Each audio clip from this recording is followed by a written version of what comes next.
제가 아는 교수님 한 분이 계십니다. 신학대학 총장님까지 지내시고 또한 이제는 은퇴하셔서 계시는 교수님이 계시는데, 그분은 특히 청년들이 모이는 집회에 가면은 자기를 이렇게 소개합니다. 나는 문둥이의 아들입니다. 사람들이 다 깜짝 놀래요. 우리 성경에는 문둥이라는 말을 쓰지 않습니다. 납병이라고 쓰고, 요즘은 그 말도 안 좋대서 한센서병이라고 말을 사용하고 있습니다. 그런데 그분은 자기를 가리켜서 나는 문둥이의 아들입니다. 우리 집은 너무 가난해서 어느 날 아버지가 자기가 7살 되던 해에 자전거를 하나 갖다 대놓고 사과 개짝을 뒤에 실은 다음에 자기를 그 사과 개짝 안에 태우더래요. 그러고는 그 개짝을 자전거에 묶어서 아들을 뒤에 태우고 자전거를 타고 이 경주 있는 지역에서 부산까지 가서 어느 과원 앞에 자기를 내려놓고 아버지는 가버렸대요. 7살밖에 안 되는 이 어린이는 옛날 그 시절의 과원은 상당히 어렵고 힘든 메마전과 배고픔과 멸시가 있는 그런 환경 속에서 살아야 되니까 왜 우리 아버지가 나를 여기 버리고 갔나?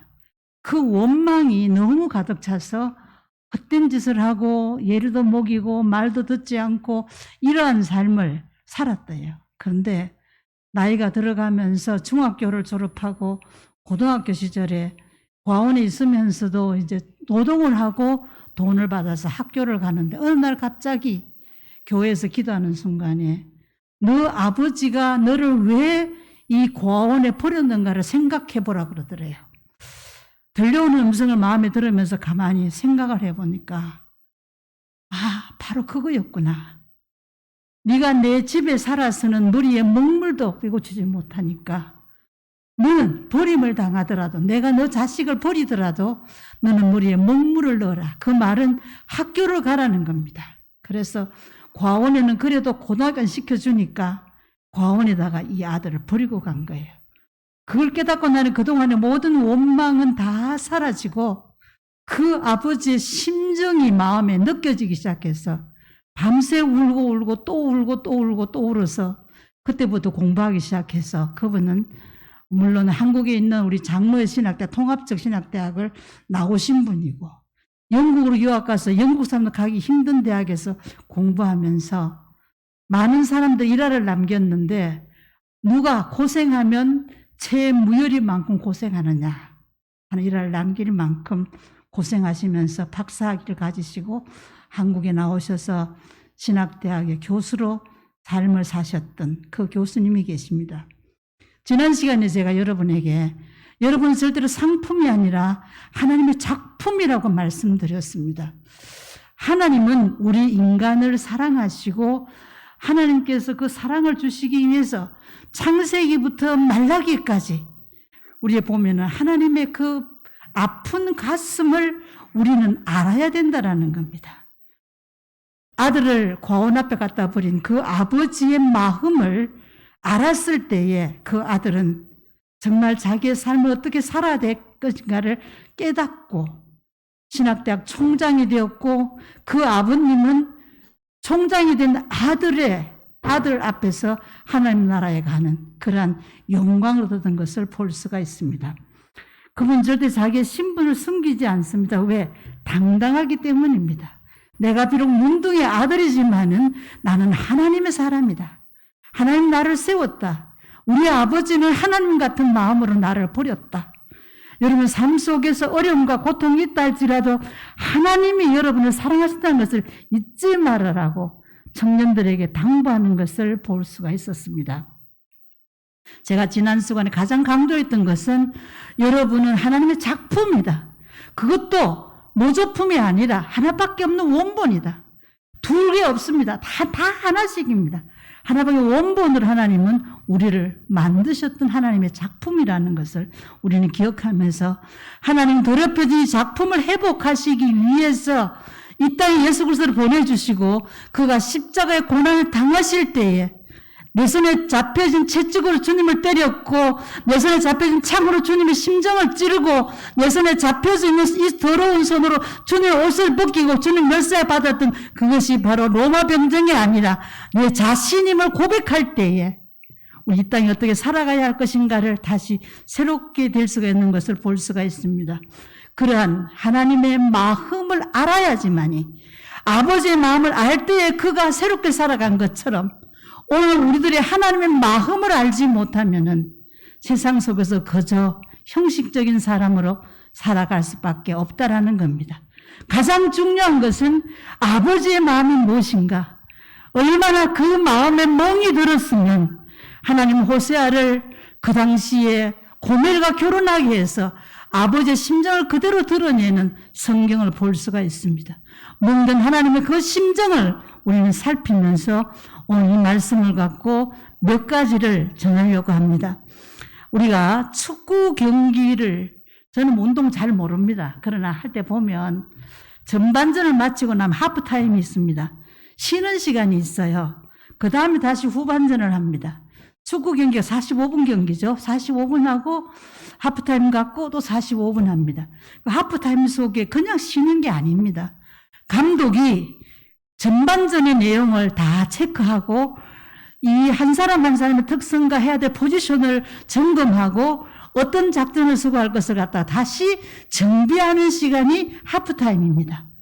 물론 경기는 뛰지 않지만 그 시간이 축구 선수에게는 후반전을 어떻게 나갈 것인가를 굉장히 중요한 그러한 시점이 이 축구 경기 속의 전반전, 후반전의 하프타임을 볼 수가 있습니다. 그래서 하나님은 천지를 창조하실 때에도 6일간 창조하신 후에 하프타임 가졌습니다. 7일날 쉬어라. 나도 쉴게. 이 쉼이 무엇인가 하는 것을 오늘은 레위기 3장에 나오는 말씀을 갖고 여러분과 한번 나눠보려고 합니다. 레위기 3장은 절기의 장입니다. 7개의 구약의 절기를 소개하고 있습니다. 유월절, 무교절, 초실절, 오순절, 나팔절, 속죄일, 초막절, 이렇게 7개의 절기를 소개하면서 오늘 우리가 함께 읽었던 성경 말씀은 나팔절에 대한 내용을 말하고 있습니다. 이 나팔절은 뭐냐? 바로 쉬어라. 쉼을 말하고 있습니다. 쉼을 공포해라. 오늘은 쉬는 날이다. 근데 그 쉬는 날이 성일이라고 말하고 있습니다. 이 나팔절이 얼마나 소중한 것임을 여기에서 말하고 있습니다. 나팔절은 오늘 성경에 보니까 7째 달 초하루, 다시 말씀드린다면 7월 1일인데 하나님 이스라엘 백성들에게 왜 나팔을 불어서 이 날을 쉬어라고 했는가 한번 살펴보면 7월 1일은 1년 중에서 가장 가운데 속합니다. 축구의 전반전처럼 우리가 전반전의 삶을 살고 난 다음에 다시 자신을 돌아보고 자신이 하나님 앞에서 말씀을 점검해보고 후반전의 삶을 살아가게 하기 위해서 여기에 쉼이라는 것은 네 생각과 네 고집과 네 판단과 네 지식과 네 경험과 네가 하고자 하는 의도대로 살아왔던 그 삶을 쉬고 하나님이 내게 원하는 것이 무엇인가를 점검해서 후반전을 살아라. 그것이 나팔절의 의미입니다. 그냥 쉬는 게 아니라는 겁니다. 우리 사람들에게는 작심삼일이라는 말이 있습니다. 3일만 지나가면은 내가 결단했다가도 희미해지는 경우가 있습니다. 제가 옛날에 있던 교회에서 설교 제목을 작심삼일을 한번 정해서 설교를 했습니다. 여러분, 작심삼일 하십시오. 자, 오늘 작심삼일 했다가 끝나면 또 작심삼일 하십시오. 또 작심삼일 하십시오. 1년간 반복하면 여러분은 1년 내내 작심삼일이 계속되어지고 10년 하면 10년이 되고 100년 하면 100년이 될 수 있는 작심삼일이다. 작심삼일이 얼마나 중요한지 모른다. 작심삼일을 하지 아니하면 우리는 1년의 삶을 살 수가 없다라고 얘기를 한 적이 있습니다. 사람 무엇인가를 다짐해도 삶만 지나면 무너집니다. 그래서 하나님 아브라함에게 사흘 길을 가라고 말씀하신 것을 볼 수가 있습니다. 소중한 감격과 어떤 가르침도 우리는 시간이 흘러가면 그냥 다 무뎌지고 가물가물해집니다. 하나님 나 같은 자를 하나님의 작품, 하나님 원본으로 삼으셨다라는 그 감격도 내가 하나님의 작품을 입고 더럽혀졌을 때에 예수 그리스도가 하늘 보좌 비워 놓으시고 나 같은 자를 위해서 이 땅에 오셔서 구속해 주신 그 은총의 삶을 잊어버리고 살아가는 그러한 우리들에게 하나님은 때때로 나팔절을 허락하십니다. 오늘 주 언례교회의 직분자 수련회는 바로 나팔절에 속하는 거라고 생각하시면 됩니다. 여러분들이 힘으로 살아왔던 삶을 쉬고 접고 지금부터 다시 한번 하나님 말씀으로 다시 한번 새롭게 되어져서 모든 것이 하나님의 의로 살아갈 수 있는 새로운 출발점이 되는 것이 직분자 수련회가 아닌가 그렇게 생각합니다. 나팔을 불어 희미해져가는 구원의 은총을 다시 마음에 새기는 나팔을 불러야 합니다. 무뎌지는 다짐을 다시 예리하게 만드는 나팔을 불어야만 합니다. 진리의 간격을 다시 새롭게 깊게 새기라는 나팔 소리가 들려와야만 합니다. 여러분, 이건 절대로 제가 목사님 계신다 드린 말씀이 아닙니다. 제가 이 주원내 교회에서 예배를 여러 번 드렸습니다. 한국 나오면 제가 2번 가는 교회가 잘 없습니다. 한 번만 가면 끝나요. 그런데 이상하게 주원내 교회는 여러 번째 와서 예배를 드리고 있습니다. 그런데 목사님의 설교는 그야말로 웰빙입니다. 조미료가 안 섞여 있습니다. 순수함 그대로입니다. 여러분, 그게 얼마나 복 있는지 모릅니다. 오늘 많은 사람들이 조미료에 길들여져서 진짜 음식의 맛을 모르고 있다는 사실입니다. 여러분은 비록 먹기 맛이 없고 세상 사람들에게도 감각이 때로는 부족하다고 생각할지도 모르지만 목사님의 그 원품인 식사를 잘 드시면 여러분 건강한 신앙인으로 설 수 있다는 것을 저는 느꼈습니다. 그러면서 여러분들이 얼마나 복된 자임을 깨닫습니다. 말을 잘하고 세상 지식이 많은 게 중요한 것이 아니라 정말 하나님의 말씀을 원본 그대로 가감없이 조미료 치지 아니하고 말씀을 전하는 목사님들이 별로 많지를 않습니다. 여러분 한번 그 TV 채널 통해서 여러 그 설교하는 분들의 말씀을 들어보십시오. 그 속에 정말 조미료가 엄청 들어 있습니다. 맛있게 속아 넘어가게 한 조미료들이 가득 들어있으면서도 우리는 거기에 취해가지고 와, 그 목사님 설교 최고야. 잘해. 그럼 사탄은 자꾸 더 쳐라. 그래서 우리의 몸 병든 줄도 모르고 우리는 그런 데 속아 넘어가는 삶을 살아간단 말입니다. 저는 목사님 설교를 여러 번 들으면서 진짜 웰빙이다. 진짜 순수한 말씀이다. 그게 정말 조미료가 들어있지 않다.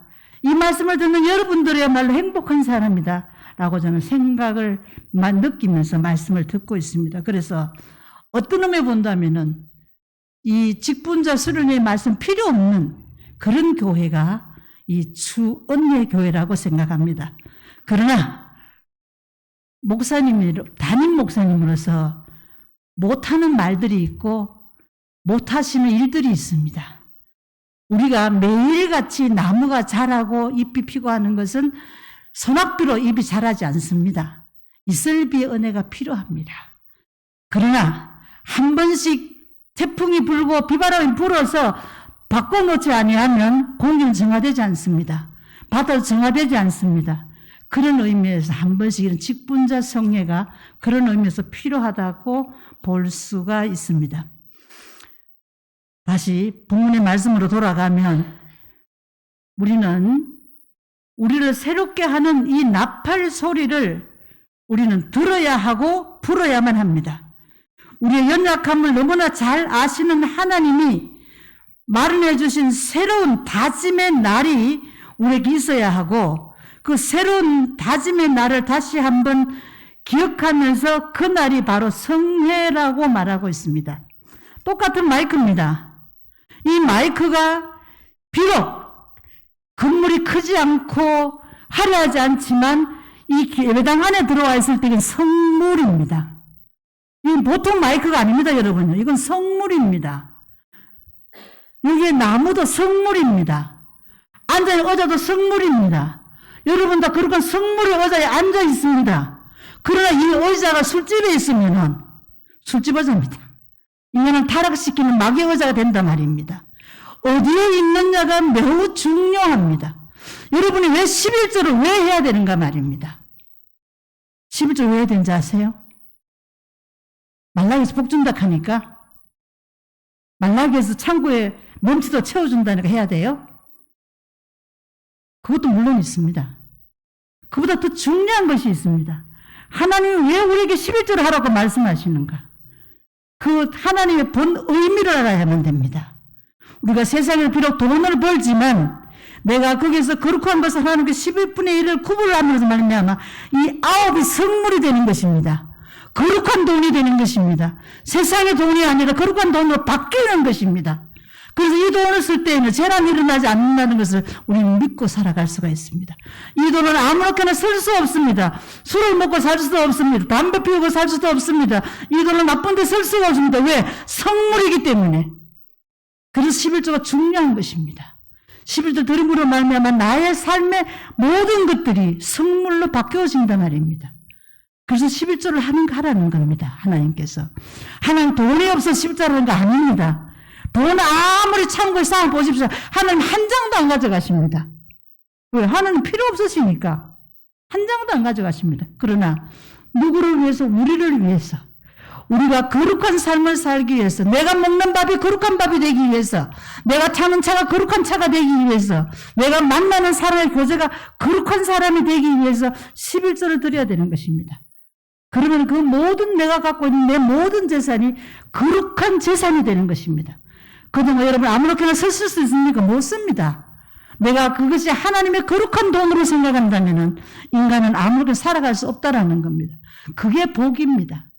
고아의 불행이 무엇입니까? 똑같은 밥을 먹습니다. 똑같이 옷도 있습니다. 똑같이 학교도 갑니다.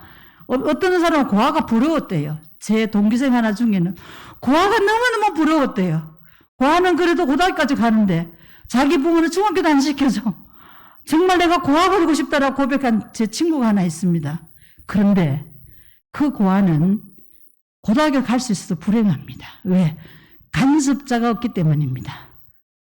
정말 나를 사랑하고 나를 위해서 내 가슴에 멍이 들도록 나를 간섭해주는 간섭자가 없기 때문에 그들은 불행한 것입니다. 뭐뭐 불행한 것이 아닙니다. 선생은 많습니다. 어버이가 없다라는 겁니다. 그것이 고아의 불행입니다. 오늘 우리는 우리의 삶을 간섭하시는 하나님이 계신다는 것이 얼마나 행복한지 모릅니다. 하나님은요, 모르겠어요. 저한테는 좀 그런 게 심하셔요. 제가 어느 날 노회에 가서 전사 시절이에요. 노회 가면 전사들은 뭐 가나마나 아무 대접이 없어요. 그래도 뒤에 와서 더 앉아있으면 그냥 못 보고 수건도 타올 같은 게 이제 선물 돌아서 자기네들 좋은 거 다 가진 다음에 남는 거 이 교회 저 교회 남은 모아서 이 전도사님도 나눠주십시오 하고 우리한테 줘요. 그럼 제가 그걸 또 받아가지고 오지랖 넓으니까 제가 받아가지고 그걸 나누어줘요. 그런데 내 마음속으로는 내가 나눠주기 때문에 좋은 것부터 먼저 골라서 나누어줘요. 왜? 저 욕심실이 나쁜 거 준다 그럴까 싶어서. 내 마음이 좋아서가 아니라 그것 때문에 좋은 걸 먼저 나누어줘요. 어느 날 내가 좋은 걸 나눠주다 보니까 타월이 자꾸 작은 것만 남아요. 내 속으로 에이 내가 수고하고 난 제일 나쁜 거 가져가겠네. 그러는 순간 하나님 제 마음속에 꽝 치는 거예요.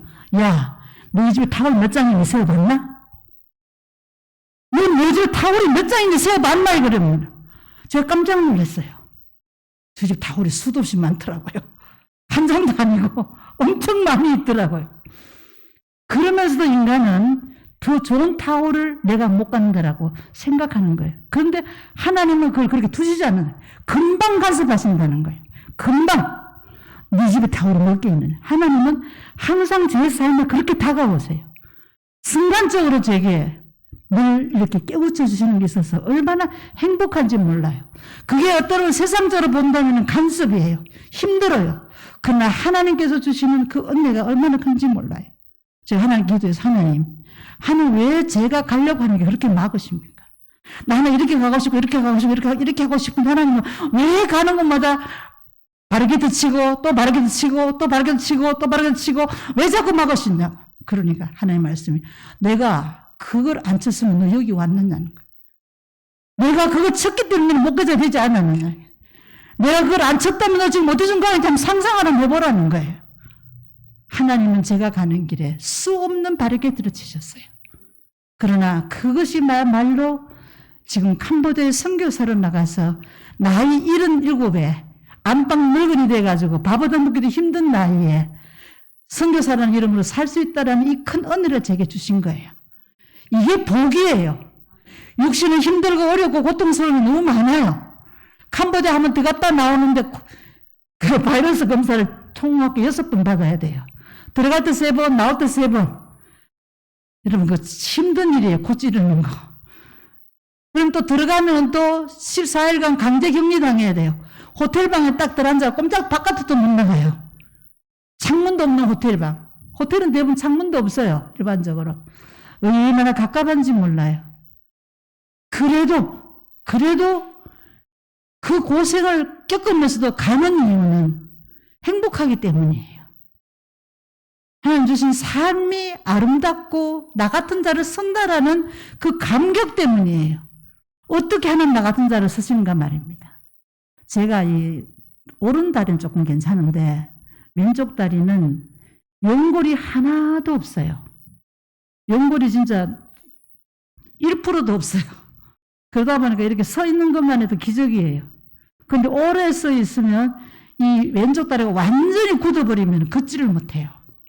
잠깐 풀어줘야만 움직일 수가 있어요. 그 지금 여기 지금 자꾸 다리를 이렇게 움직이고 있는 이유가 그거예요.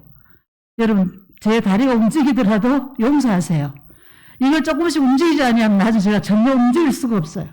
다리 때문에. 제가 가족병원에 갔더니 의사 선생님이 걸어보래요. 걸었더니 신기한데요? 그 다리가 어떻게 걸으세요? 그 다리를 어떻게 걷느냐는 거예요. 자기들 보기엔 걸을 수 없는 다리래요. 근데 걷는다는 거예요. 제가 정말 다리가 너무 심하게 아프면 못 걸어요. 제가 아무리 제가 참는다 그래도 참는 것들은 한계선이 있어요. 근데 말하는 게 견디는 거예요. 제가 잘 견뎌서 아니라 하나님이 잘 견디게끔 신경도 둔하게 만들어주시고 붙들어 가시기 때문이에요. 우리가 정말 우리의 연약함을 너무 잘 아시는 하나님이 마련해 주시는 그 새로운 삶의 의미를 날마다 우리는 경험하고 살아야 돼요. 바울이 나는 매일 죽노라라고 말하고 있어요. 바울은 매일 죽어요. 그 다음날 사니까 그날 새 삶이라 우와 와 이런 세상이 또 있어? 그날 또 죽어요?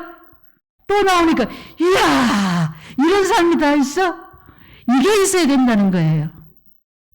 우리에게는 감격이 있어야 됩니다. 매일같이 내가 눈을 뜰 때마다 똑같은 침대, 똑같은 방, 똑같은 이불이 아니라 우와 내 팔이 움직이네, 우와 내 눈이 볼 수 있네, 우와 하다 보면은 정말 자기가 행복한 존재가 되고 그 행복은 다른 사람에게 행복을 나누어 줄 수 있는 사람이 될 수 있는 거예요. 그건 바로 매일 자기가 죽을 때야만이 가능해요. 내가 매일 죽지 아니하면 우리는 그런 감격을 가질 수가 없어요. 이분이 직분자 소리를 죽기를 바랍니다. 죽어야만 됩니다. 죽어야만 됩니다. 안 죽으면 그 감격을 못 봅니다. 죽어야만 작품인 자기를 바라볼 수가 있습니다. 죽어야만 저는 십자가를 제대로 볼 수가 있습니다.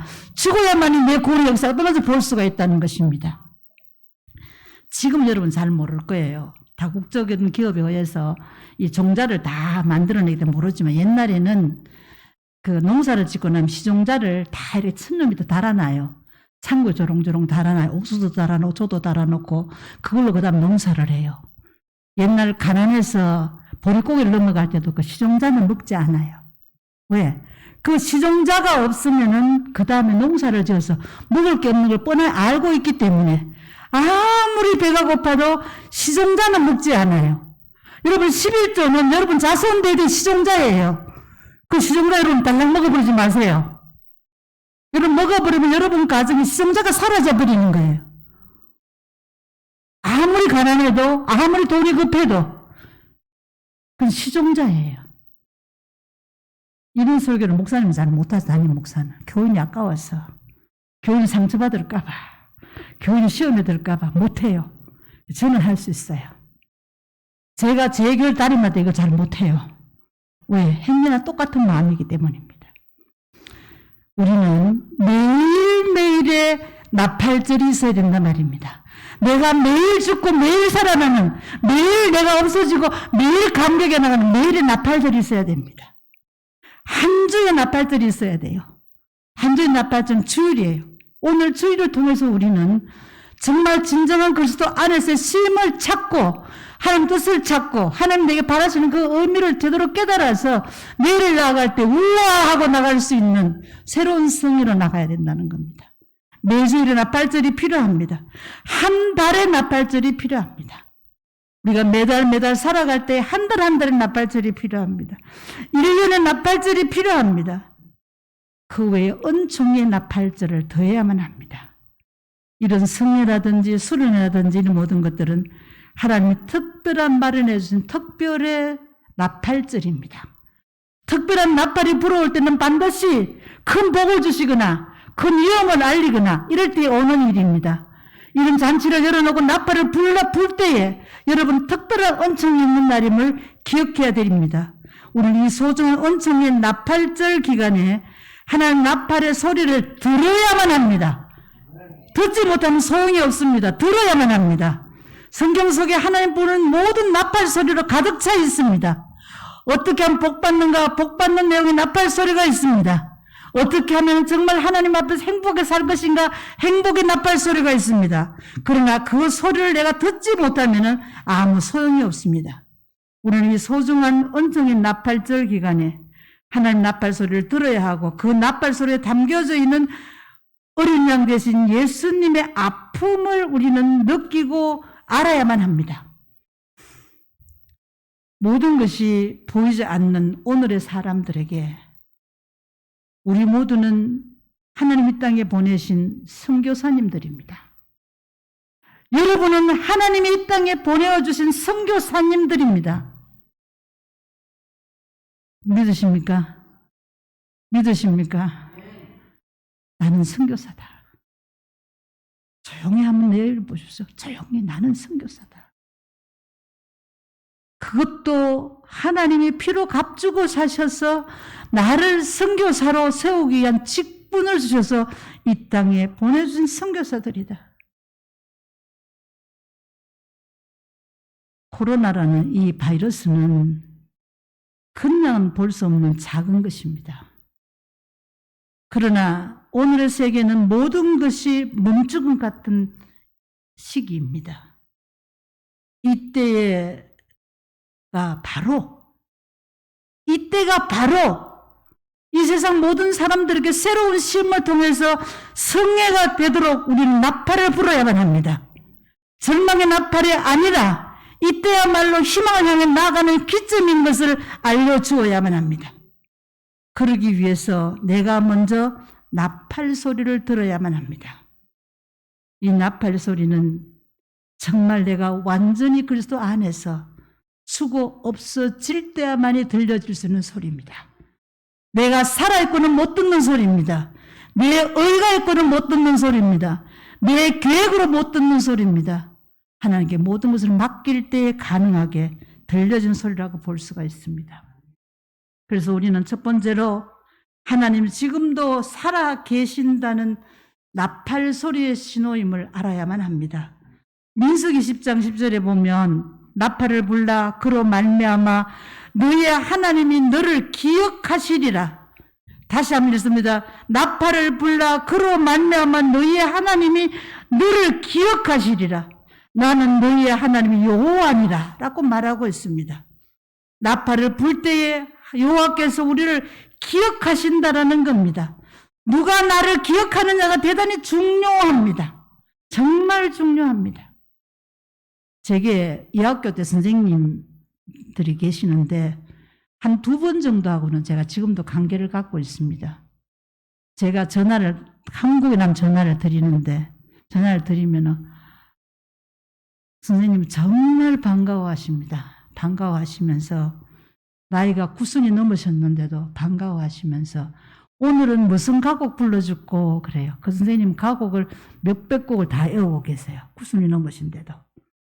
그러면 제가 듣고 싶은 노래를 오늘은 그네 불러주세요. 오늘은 봄천녀 불러주세요. 이런 노래들을 주문하면은 이 전화기를 통해서 그 노래를 불러주시는데 그 노래를 들을 때에 정말 마음에 따뜻한 선생님의 사랑을 느낄 수가 있습니다. 오늘 우리는 내 마음속에 들려지는 하나님의 나팔 소리를 들을 때에 정말 그 하나님이 얼마나 나를 사랑하시는가를 알 수가 있습니다. 우리는 하늘을 시작했지만 고단한 일상 속에서 생활하다 보면은 살아계신 하나님보다도 모든 일에 내가 살아있고 내가 앞장서서 설치고 있고 내가 수고했고 내 공로가 그래도 이만큼 들어가 있고 내가 판단하고 모든 일이 내 경험, 내 지식, 내 방법의 의의가 자리 잡고 있을 때가 너무나 많습니다. 이때에 나 자신을 위하여 나팔을 부는 날이 되어야 됩니다. 울려 퍼지는 나팔 소리에 예수 그리스도의 구속의 은총의 소리가 들려져야만 됩니다. 예수님을 떠나서 자기의 삶으로 돌아간 제자들, 부활하신 예수님은 그들을 찾아가십니다. 밤새도록 갈릴리 호수에서 고기를 잡고 돌아오는 그 제자들에게 주님은 한마디도 내가 너희와 3년 동안 생활하면서 너희를 그렇게 챙겼구만. 너희는 왜 나를 버리고 갔느냐라고 말씀하지 않습니다. 아침에 지쳐서 돌아오는 그 제자들을 향해서 배고프지 얘들아 와서 아침 먹어라. 주님은 친히 그곳에서 생선을 굽고 떡을 준비하고 계셨습니다. 얘들아 조밥 먹어라. 이게 주님의 사랑입니다. 주님은 지금도 여러분을 향해서 조밥 먹어라. 부활한 예수께서 아침 먹으라고 우리를 부르고 계신다는 겁니다. 다른 사람들은 다 예수를 버릴지라도 자신은 버리지 않겠다라고 장담했던 베드로, 그러나 그는 저주하면서까지 예수를 모른다라고 배반했지만은 예수님께서는 요한의 아들 시몬아 내가 나를 사랑하느냐 내 양을 먹여라. 여러분 그 본문을 한번 읽어보시죠. 한 번도 베드로야라고 말하지 않습니다. 요한의 아들 시몬아 내 양을 먹여라.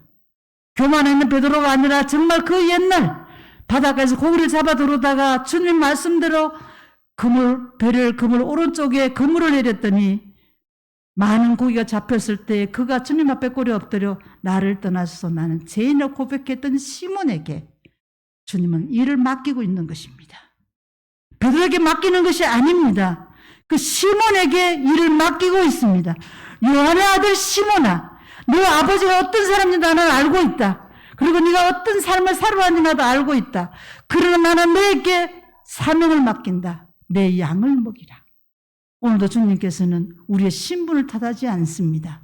우리의 어떤 위대함을 탓하지 않습니다. 자기가 베드로라는 이름을 받고 교만했던 그 사람이 아니라 그 옛날 요한의 시몬에게 주님은 내 양을 먹이라고 부탁하고 있는 것을 볼 수가 있습니다. 주님의 멍든 가슴 속에서 들려오는 여러분 소리를 들어야만 합니다.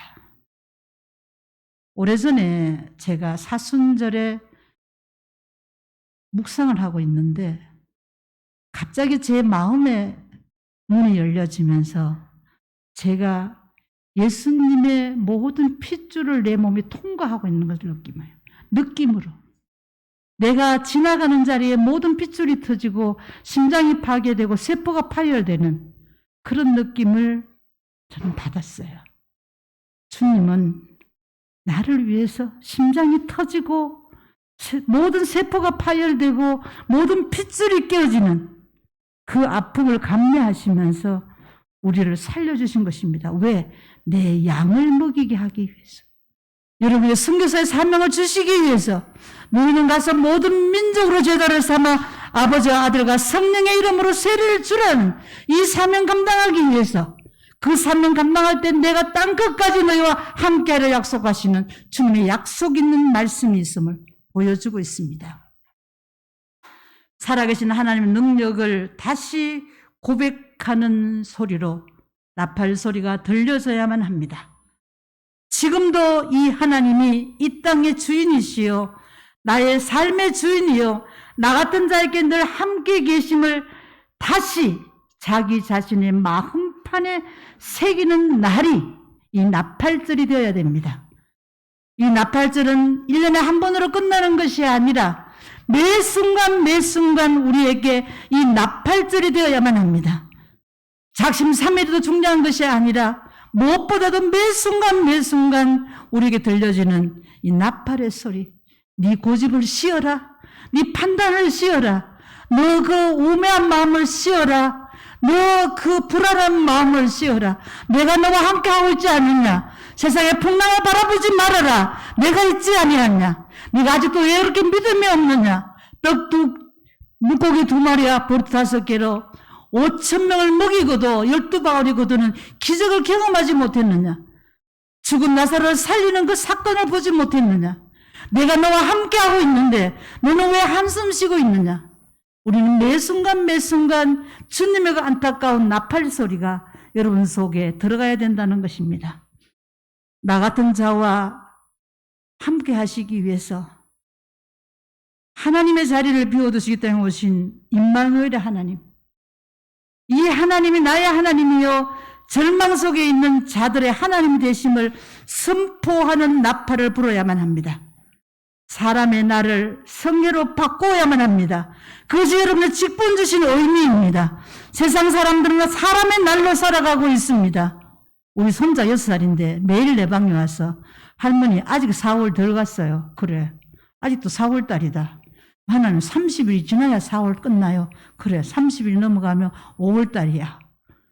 지금 매일 와서 할머니 왜 아직까지 30일이 빨리 안 와요? 왜 30일이 빨리 안 돼요? 달력을 빨리 넘기고 싶어서 그래. 달력을 빨리 넘기고 싶어서. 4월이 넘어가면 몇 월이에요? 그럼 4단 수가 뭐지? 5요. 그럼 몇 월일까? 5월요. 이렇게 하면서 수학 공부를, 산수 공부를 시키고 있는 거예요. 그러면서 들어갔어. 그러면 하나님, 할머니, 왜 5월에는 31일이 있어요? 왜 31일이 있느냐 묻는 거예요. 4월은 30밖에 없는데, 뭐라고 대답하시겠어요? 그럼 대답이 있으세요? 조카가 물으면, 아들이 물으면? 대답할 말이 있어요? 그거 하려면 과학적인, 우주 과학적인 전체를 다 설명해야 되는데, 그래서 저는 뭐라고 대답할까요? 몰라? 그 할머니도 몰라요? 그 할머니 몰라. 주은이가 공부해서 알아봐. 그래서 할머니 가르쳐줘. 알았어. 할머니 내가 공부해서 할머니 가르쳐줄게. 신이 나가야 됩니다. 정말 모르는가 싶어서. 뭐야, 그 꼴입니다. 하나님 앞에. 하나님 그 꼴 쓰는 게 얼마나 많은지 모릅니다. 하나님 모르시는 것이 아니라 우리를 깨닫게 하시기 위해서 몰라? 진짜로 지가 금방 져가지고 지 어깨 내밀었을 때 얼마나 많은지 모릅니다. 하나님의 자녀 되심을 선포하는 나팔. 다시 한번 강조합니다. 사람의 날을 하나님의 날로 바꿔야만 합니다. 여러분이 그 은총을 주셨고 그 직분을 주셨습니다. 주원의 직분자 여러분들은 이제 나팔을 불어야만 합니다. 하나님은 살아계심의 소리를 전해야만 합니다. 이 세상 지금 어둡고 코로나로 말미암아 절망의 터널에 서 있지만 그에 함께 계시는 하나님의 계심을 선포하는 나팔을 불어야만 합니다. 여러분 결코 절망하지 마십시오. 아무리 끝이 보이지 않는 것 같지만은 주님은 동행하고 계십니다. 제가 오래전에 신해산을 올라갔습니다. 신해산은요 깜깜한 밤에 올라갑니다. 새벽 2시쯤 일어나서 신해산을 올라갑니다. 저는 왜 깜깜한 밤에 올라가는가는 몰랐어요. 근데 깜깜한 밤에 신해산을 올라갈 때는 오직 랜턴 하나 가지고 앞 사람이 걸어가는 발자취만 보고 따라가야 됩니다. 자칫 잘못 걸으면 그 돌산이 상당히 미끄러워요. 미끄러워서 다칠 수도 있습니다. 그래서 오직 랜턴을 비추면서 칠흑 같은 밤속, 그러나 다리를 떠면 괜찮습니다. 다리를 떠면 좀 희미하게 보이지만, 달 없는 밤 올라가면 칠흑 같은 밤에 오직 앞 사람의 발자국밖에 보이지 않습니다. 그거 보면 따라가다 보면은 시내산 정상에 도착합니다. 그래서 그때서 해가 돋아오르는 해맞이를 보면은요, 그 해가 얼마나 찬란한지 모릅니다. 어디서 봐도 그 일출만큼 아름다운 일출은 볼 수가 없습니다. 시내산의 일출은 정말 장관입니다. 그 시내산에 올라갔던 저희 우리 교육자들이 모두가 다 하나님 앞에 한의의 찬송을 부르면서 고백하고 회개했지만은 놀라운 하나님의 창조의 섭리를 아주 머리카락 하나만큼 경험하는데도 불구하고 그들은 그런 고백을 하게 됩니다. 그 내려올 때 보면은요, 걸어서 내려오다가 해가 다 뜬다 내려오다가 뒤로 돌아보면은요, 와, 난 저 산 못 올라가겠어. 저 산 어떻게 내가 올라갔지? 햇빛이 내리쬐고 저 돌산 어떻게 갔지? 보고는 갈 수가 없어요. 그걸 보는 순간 못 올라가요. 아, 그래서 새벽에 갔다가 날 새고 내려오는구나. 내려올 때는 산을 뒤로 하고 내려오니까 그 산이 보이지 않잖아요. 뒤로 하고 좀 아래 내려오니까. 그때 제가 이 찬송을 불렀습니다. 한 걸음씩 늘 인도하옵소서. 내 가는 길 다 알지 못하나 주님은 오직 한 걸음 한 걸음씩 인도해달라는 그 찬송이 제 마음에서 우러나오기 시작했습니다.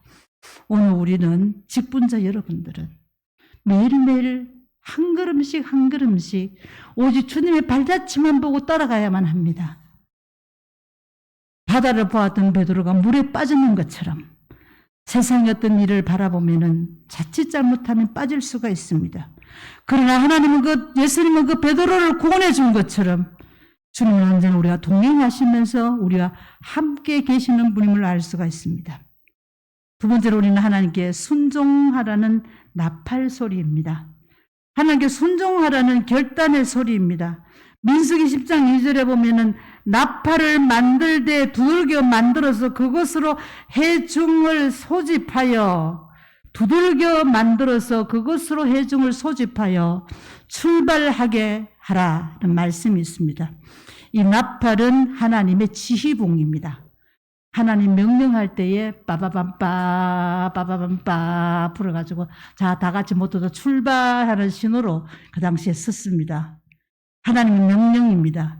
이스라엘 백성을 모을 때도 나팔을 붑니다. 백성들을 모으고 행진하고 정지하고 하는 모든 일에 나팔 소리로 이루어졌습니다.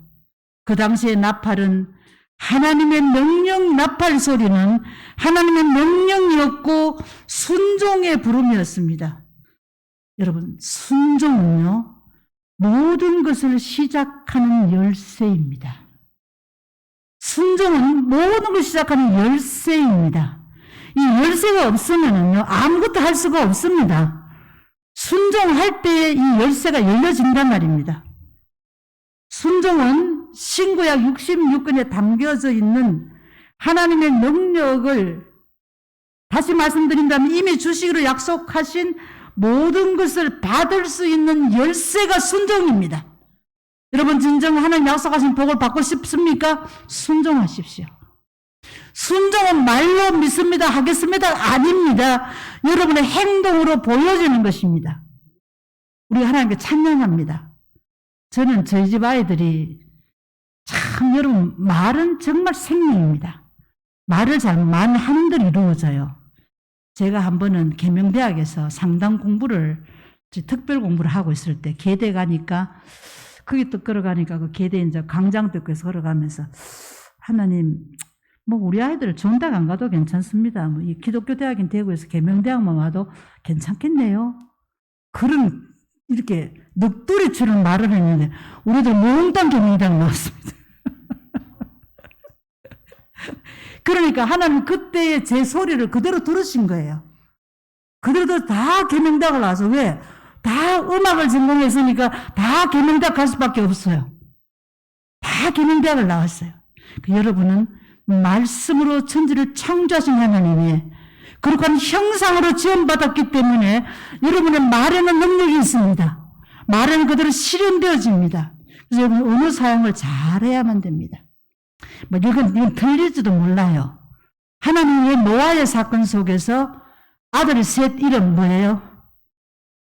저 두 번째 앉은 청년 아들 셋, 노아의 아들 셋.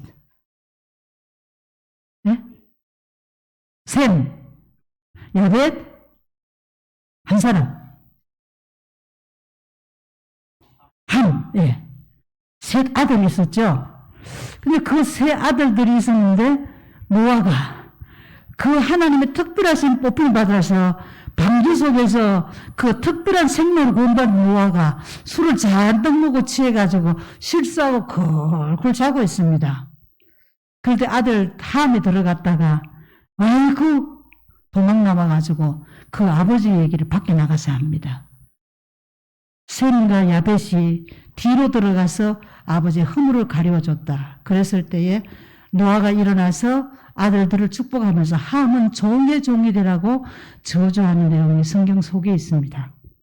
그래서 함의 자손들은 지금도 종의 종이 되어서 옛날, 지금은 아니지만 정말 옛날 시대에 고대는 아니지 중세 시대에 수많은 아프리카 사람들이 종으로 팔려갔던 그런 역사를, 불의 역사를 가지고 있습니다. 가지고 있는데 저는 그 성경을 보면서 하나님 참 재미없다.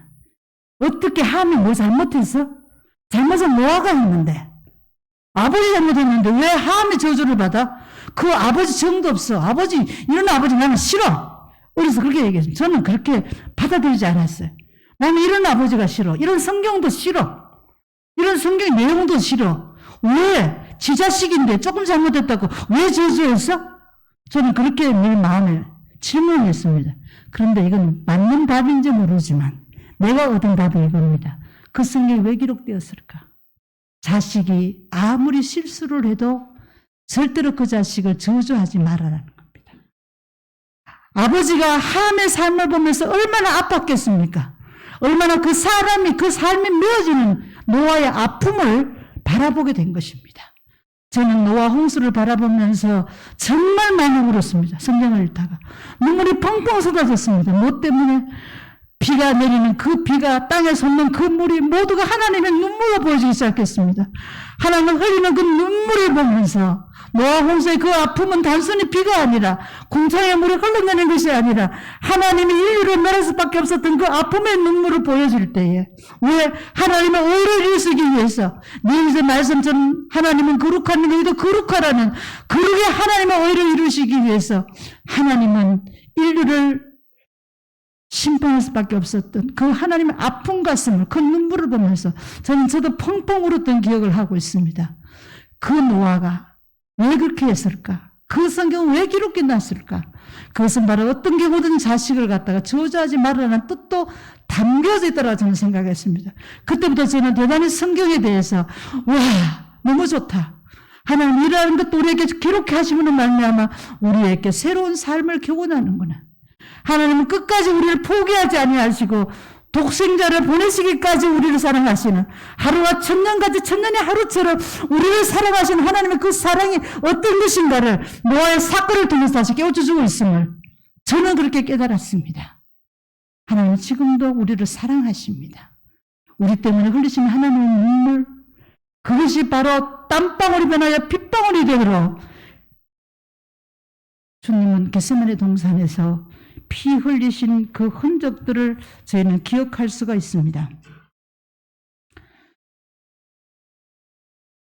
수많은 짐승들의 피를 흘려서라도 거룩한 삶을 원하시는 하나님,